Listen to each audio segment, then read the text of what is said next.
feast we celebrate today is known as the presentation of the Lord in the temple, the moment where Mary and Joseph bring baby Jesus to offer him back to the Father, as Deacon said, to say this baby is yours, and so much more yours than it is ours. Another word that they use often in this feast is the dedication of Christ in the temple, to dedicate him to the purposes of what the Father had called him to be. And dedication is an interesting word that we use often in our church, and not often something that we hear many times. But in fact, what dedication means is to dedicate something means to set it apart, to put it forward for a singular purpose, for it to be used for one thing and one thing only. So in fact, this last summer we dedicated a cathedral, right? We said that building was going to be used only for sacred things. That in fact, this building too was dedicated, and you can know that by these 4 candles that are on your walls. You can see them. I know where 3 are. I can't always find the 4th one. I think it's back by the baptismal possibly. And those are called dedication candles, and they're supposed to be lit during the day that this church was dedicated on. We also can dedicate things, right? Like altars. Altars are dedicated. These are supposed to be set apart specifically for the sacrifice of the Mass. That's why we don't all of a sudden use this church building for a Saturday night party, right? Because it's dedicated, it's set apart.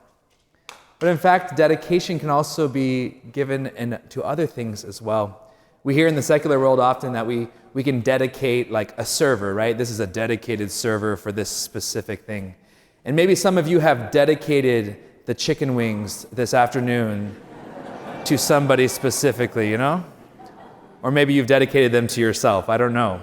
We'll see when the time comes, huh? He said, those are mine, set apart. You can have these ones. Dedication, to set apart for a singular purpose. Christ was dedicated in the temple because his singular purpose in his life was to save. His singular purpose was to come to set us free from our sins. In fact, his name tells us that, right? Jesus, God saves his people. And when they present him in the temple, they're coming before the Lord and they're saying, this baby belongs to you. This baby's life is going to be fully devoted to the mission and the service of the Lord and his temple. That God's life in the person of Jesus could only be done and directed toward one thing because of his dedication there. But unfortunately, we struggle with dedicating our lives to one single thing, don't we? We end up dedicating our lives, or maybe the people's lives that we care for, into many, many, many different other things. I think that the people who are playing in the Super Bowl today dedicated themselves to football, right? To the craft of that. That was their all-consuming reality. Every day they got up and did that every single day. It was their all-consuming reality. And I work with a bunch of kids at the high school that sometimes I wonder if, sports or school or whatever could be their all-consuming, dedicated reality. I guess the invitation for us today is to ask ourselves, what do we devote our lives to? What have we dedicated ourselves to? And maybe also, what do we dedicate our children to? What have we put them forward for in a singular purpose? Maybe if we're honest, that might be Harvard, right, when they're 18, or to be that baseball or football superstar. But I wonder if the invitation for the Christian is to say, no matter what else we do in our lives, our single devoted dedication is to the Lord. That everything that we do would be directed to him and for his service, regardless if we were the best or the worst at any sport or best or worst colleges, whatever that was, but that our life could be singularly devoted to the Lord. This happened to you, whether you knew it or not, at your baptism. You were dedicated on that day. And it's the reason in the church we baptize little babies rather than having them baptized when they're older, because we want to dedicate their lives to the Lord. So we come to the church and we bring them in, and we actually begin at the edges of the church, at the doors of the church, and we claim them in Christ and we bring them in because it says, this now, you belong here. That we're dedicating you to the full life and mission of being a baptized Christian in the person of Christ. Yesterday, I had the grace to baptize a little one. Her name was Madeline Rose. She was about this big. I think she's only 4 months old. And it was actually from a marriage. I married her mother and father about a year and a half ago. So it was a nice, beautiful first for me, baptizing a baby that I did the marriage for. And to see those two parents, very faithful people, come into the church beaming with that baby, I wondered, do they really know what they were getting themselves into, you know? They were dedicating this child to the Lord. I wondered, did we know what we were getting ourselves into when we dedicated our children to the Lord? And I'm not sure my mom knew exactly what she was getting herself into when she came and dedicated me when I was this big to the Lord. They named me Timothy, and my name means the one who honors God, and I try to do that. And I wonder if she knew that 29 years later that I would be ordained a priest, huh? That she said, "This baby is yours, Lord. He belongs more to you than he belongs to me, and he's for your service." I wonder if at that moment she imagined me doing this today with my life. And I don't think she did, because I remember still that day that I told her that I was going to be leaving the house and going to the seminary. And it was in the kitchen. I said, I got to tell you something, Mom. And as soon as I told her that, guess what she did? She burst into tears, huh? She cried a lot, and I had to console her, you know? She's like, "What do you mean? Are you leaving? Am I never going to be able to see you again? Am I never going to be able to have you in my life anymore?" And that was her fear in her heart, you know? And I think that's the fear in a lot of our hearts when we dedicate ourselves to the Lord. Is the Lord going to ask me to do something that I don't want to do? Is the Lord going to ask me to suffer in some ways that I don't want to suffer in, you know? And I think when we dedicate ourselves to the Lord, it doesn't just affect our lives, but it affects those around us, right?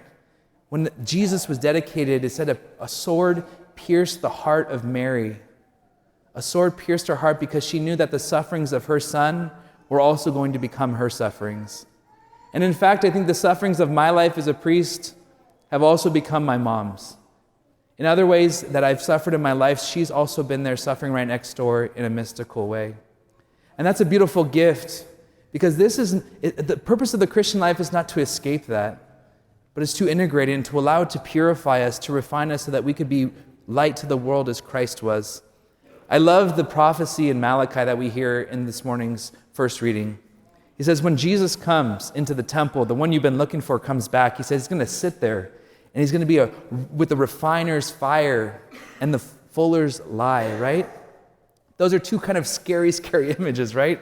Fire coming to burn us away, the things that hold us back from being in full communion with God.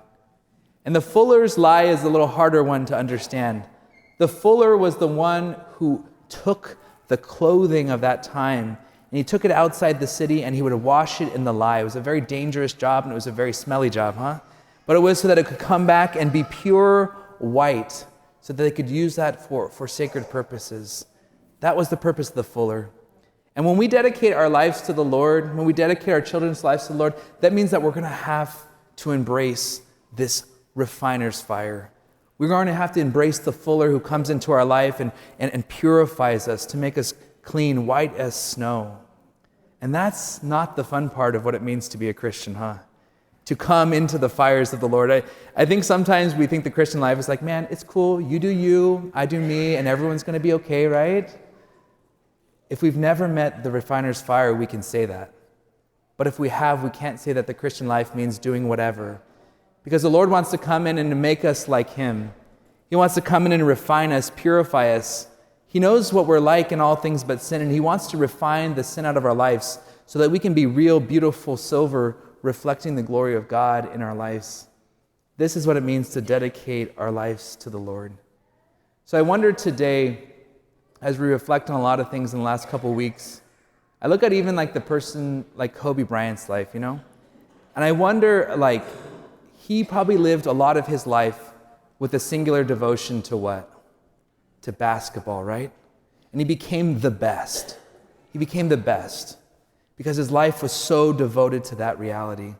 And being caught up in that, he had his own struggles, and he had his own falls, and he had his own sufferings. But in the midst of that suffering, he was able to see in that God's invitation for him to be purified.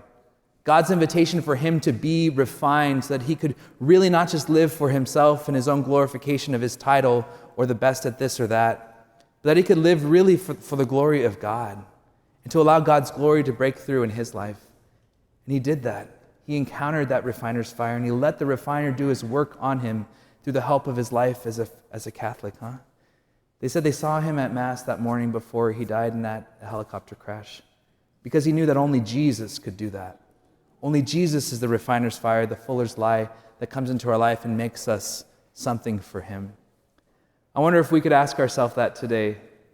Lord, rededicate me, Lord. I rededicate myself to you. And to invite the refiner's fire to come and purify us every time that we come here, every time that we encounter him in our lives through prayer and through sacrifice. That we could be people who truly have a singular devotion to him.